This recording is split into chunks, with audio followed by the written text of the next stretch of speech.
OK, ending this section now with Thursday's Times. What's this one about, Josh? This is a bit of a case of denial. Oh, Humza Yousaf. Oh, my gosh. I really hope he wins. He's obviously one of the leadership contenders for the SNP.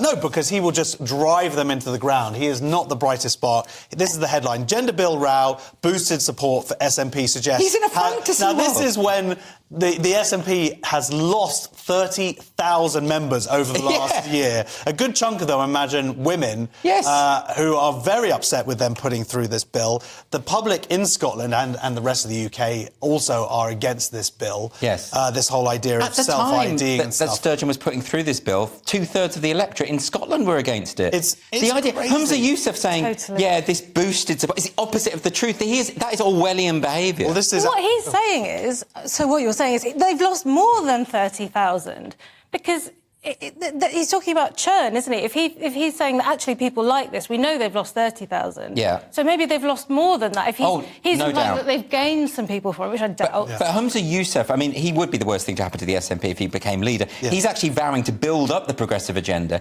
He thinks that he says he wouldn't amend the bill. He would ignore Westminster.